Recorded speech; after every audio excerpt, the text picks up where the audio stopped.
नमस्कार मित्रों, कल्पना कीजिए अगर दुनिया की सबसे ऊंची इमारत बुर्ज खलीफा दुबई की रेगिस्तान की मिट्टी में नहीं बल्कि भारत की धरती पर खड़ी होती तो देश की तस्वीर कुछ और ही होती।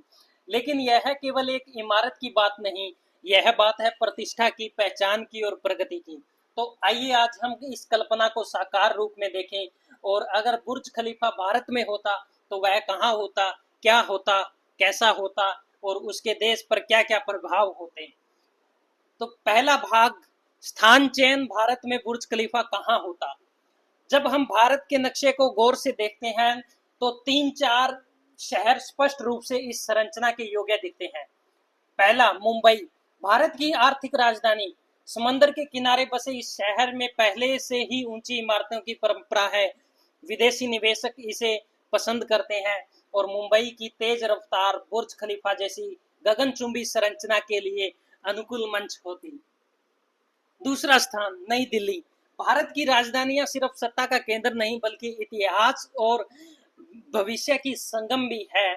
यहाँ यदि बुर्ज खलीफा होता तो वह न केवल एक सत्यापित चमत्कार होता बल्कि राष्ट्र गौरव का प्रतीक भी बनता। तीसरा स्थान है दोस्तों बेंगलुरु, भारत का टेक्नोलॉजी हब कहा जाता है। यहाँ का युवा वातावरण, स्टार्टअप, सांस्कृतिक और वैश्विक सोच बुर्ज खलीफा को डिजिटल युग का केंद्र बना सकती थी।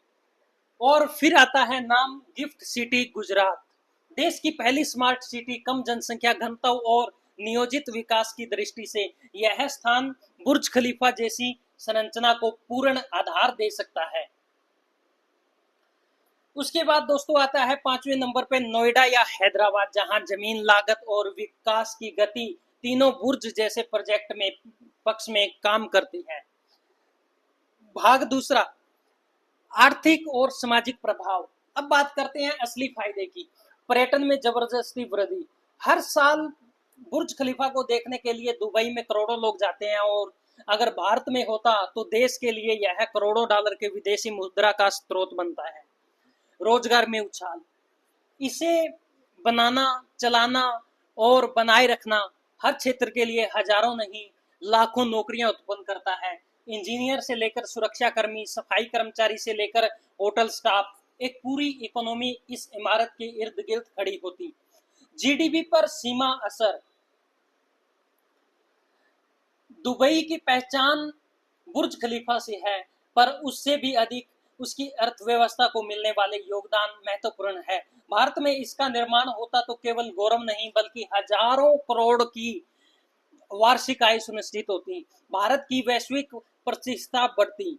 विश्व पटल पर जब बात होती है कि दुनिया की सबसे ऊंची या शानदार इमारत भारत में है तो वह हमारी तकनीकी सत्यापित और प्रशासनिक क्षमता का प्रतीक बन गई।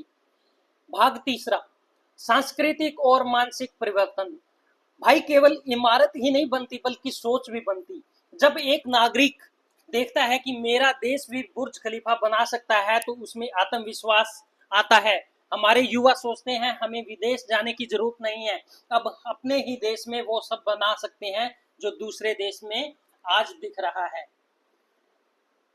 पर अब एक अहम प्रश्न भी उठता है, क्या हम इतने विशाल प्रोजेक्ट को चलाने और संभालने में सक्षम हैं? क्या हमारे शहरों में ट्रैफिक, बिजली, साफ सफाई, सुरक्षा और सबसे महत्वपूर्ण अनुशासन ऐसे ढांचे को टिकाऊ बना पाएंगे? क्योंकि केवल ऊंचा निर्माण करना पर्याप्त नहीं, उसका उचित प्रबंधन ही असली सफलता है। अब जरा कल्पना कीजिए अगर बुर्ज खलीफा भारत में होता और उसकी सबसे लंबी ऊंची इमारत पर तिरंगा लहरा रहा होता तो कैसा लगता।